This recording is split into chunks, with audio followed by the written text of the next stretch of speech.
Okay, here's stage 2 of the project. I finished outlining the, if you see in orange here, I outlined the exterior of that shape, and I also drew in the exterior of all the individual cubes. And again, there should be 19 cubes here, 5 in the middle, 4 here and here, and then 3 at the top and the bottom.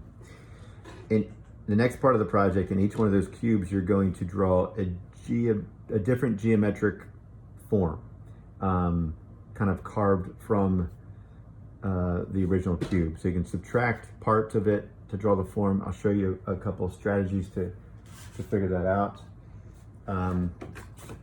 So if you see this here, I just sketched a few little shapes here that you could explore. What I recommend doing is just get your sketchbook out, try a couple quick hand drawings. You don't have to use a ruler or anything like that. Just try to do your best with parallel lines and get some sketches and think of some unique shapes. Now, you don't have to think of 19 unique ones. How this works is you draw 2 or 3, and then from there you can make additions or subtractions to shapes and forms you already made. So creativity starts to happen once you work out a few ideas. What I'm going to do is I'm going to draw this guy first. This is like a U shape. You could even think of these as letters, right? This could be a C, an L, whatever. But you could just easily draw these forms. And I'll draw the U first here, just to kind of show you how to go about it. So what I'm going to do is I'm going to use my little graph ruler here. And see these little transparent red lines? I'm going to line it up with an existing line right here.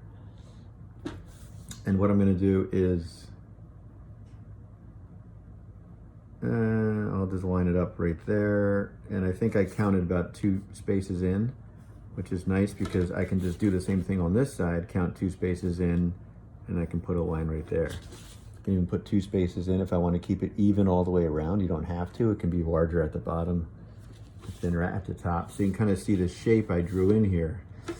This basically is this shape here. Next thing I'm going to do is where this line intersects that green line there, I'm just going to, again, I'm using my ruler to make sure my line is parallel, and I'm gonna run a line across, just like so. I'll do the same thing here, and I'm just using my graph ruler again to make sure the line's parallel to the line that's underneath of it, and I'm gonna run a line across. After that, right here where this line intersects that line, I'm gonna drop a line vertically down.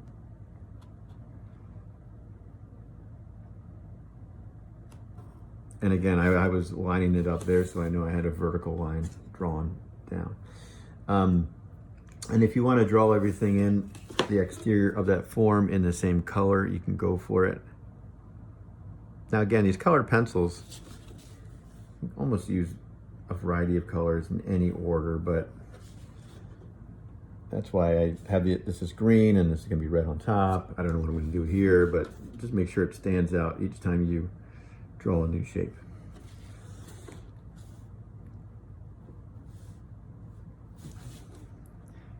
The other thing I want you to do is attempt to draw these transparently. What I mean by that, if I drew this line straight down, I could continue that line with a light line underneath of it as a transparent line.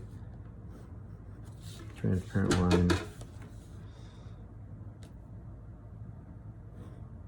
Transparent line. So you can kind of see the transparency there, and then I'll just finish. Now when these lines overlap and you mix a green with a red, basically it's going to desaturate a little bit and become a desaturated brown, if you will. That's fine. Let it be. So that is this. Honestly, to make this shape here, all you have to do is take this shape out where my fingers are, and you can kind of see this shape form. So you just subtract that. So what you would do is you would continue, it keeps moving on me, continue that line there, and then you would just bring this line up, across, continue the other line across here, and then you would just pull this down, and basically you can kind of see that shape. And again, I don't have erasable color pencils, but maybe they'll erase a little bit for me.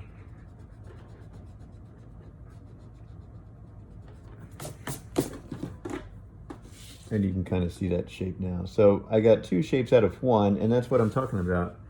That could account for 2 cubes. You know, I could draw this as one and this as another. I could change the orientation. I could have this facing in that direction. It looks like a car seat, right? Oh, I forgot to put the interior angle line, which is right here. There you go. So this shape basically is that shape. It's just facing a different direction. I'm going to show you something. Let's go here. This form right here. So it looks like a cube that had a diagonal sliced off. I showed this in class, but I'm going to do it again here. So here's my cube, right? And these are exactly 2 sides. These are the same size as what I have in the diagram there. So I'm just going to take any random diagonal I want, and I'm just going to throw it in there, just like so. I just threw a diagonal line there, and when it intersects this line here, put a point. When it intersects this line here, put a point, and run that across to the other side. Remember, it has to be parallel too, so again, I'm using this line, the transparency of this ruler, to line up with an existing line, the green line that's back there, and make sure it's right on top of it, and then I can just run it across. It's easier that way, so you don't have to do the slide technique that I've showed you guys before. That can be time consuming. Then take this across the other side. Once those 2 lines intersect, you put a dot here, and then you connect those 2 points. And it should be parallel to this. And then you can just kind of put in the rest of the form, the exterior part.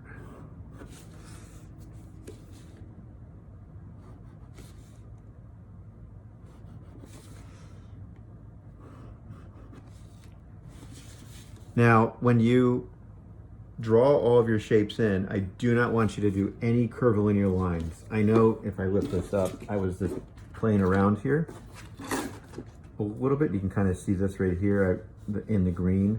I kind of did a little, like, almost looks like a half pipe of some sort. It's just a curved line. I just wanted to see what it looked like, but I don't want anybody doing that yet until you complete all of these cubes with geometric forms. The next stage will start to curve some of those forms, but once you curve a form or add rounds to it, you basically committed to the shape of that form, and I want you to have some flexibility before you commit. All right, so outline this thing all the way around. As you can see, I outlined that. Another thing you can do here, so say that's one shape, say you want to put this there, okay, that's fine. You can do this again, change its orientation, angle it this way, and then after you do that, what if you just sliced out a section? What if we just took out, I don't know, what if I took out a vertical? I was going to take out a section like this, but instead I'm going to take out a vertical section. I think I have more room. So I'm just going to take it, a little section out here, and a little section out here. So what those 2 lines right here, this is going to be the negative space. And I might have to do this in a different color to show you. But I'll do that after the fact. So that's where the line would go in. This line that intersects this line here, I'm going to put another line across. Make sure it's parallel to the line, straight across. This line here, I'm going to put a line across. Make sure it's parallel. A little trick too, I put the tip of the pencil here. I run the ruler up and it hits the pencil, and I make sure my angle's correct, and I just run it across. It's just a little faster. Another thing I want you to pay attention to is that my pencil's starting to dull out. Constantly sharpen whatever pencil you're using.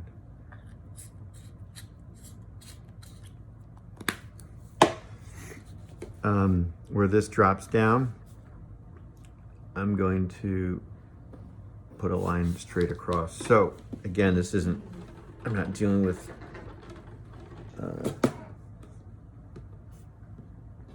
erasable colored pencils, but they somewhat erase. So I'm going to do my best. I might have to redraw some of these lines back in.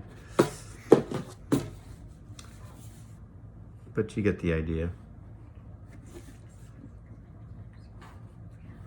If you hear a crying baby, it's just He's part of the video. So you can kind of see that I made this unique shape from a cube, and I only made 2 moves. I just sliced the corner off, and then I took a negative shape out, and then I have this kind of unique form. And I can draw that even in with another color, or just to make it darker, you know, whatever is around. If you want to use a darker green, I don't know, whatever color shows up. This guy here,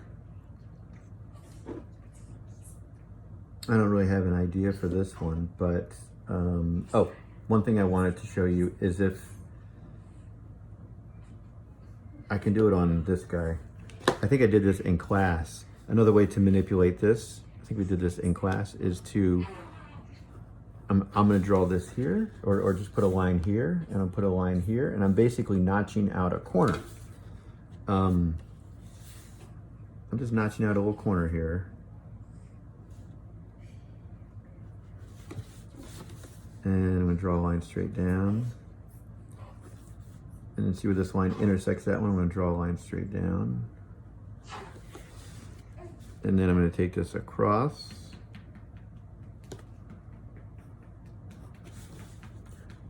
And I will take this across. So, and if you erase all this, a lot of my tools are at school, so I'm dealing with what I have. And you can kind of see that little notch shape out. This is something I showed you guys in class. This little notch could be taken out of here. It could be taken out on this side. I don't know, but there's 3 shapes I just showed you. That could be 1, 2, 3. This could be 4. You could take a negative shape out of this guy. I'm just gonna do 1 more negative shape, and then I will call it quits. I'm gonna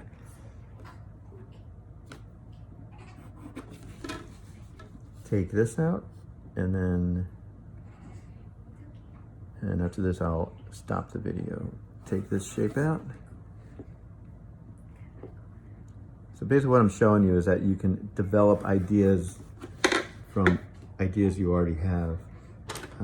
Thinking. And then after that, I'm gonna erase the interior part that I want gone.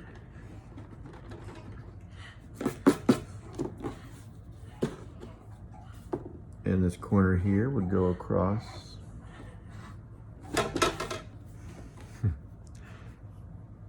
And then this would go across that way. And I have to put these lines back in so you can kind of understand what I was trying to do in the first place. So this looks like even more of a complicated shape. I could do one more thing. I could split this in half here, down again. See this line here and this line here? This will just be parallel to it, and then down again. I could take this whole right side out and then just have the bottom side in. So you can see this is getting more and more complicated as you just take it from step to step to step. So don't try to reinvent the wheel every single time you start something new. Just go off from what you've done before. Okay, so that is stage 2.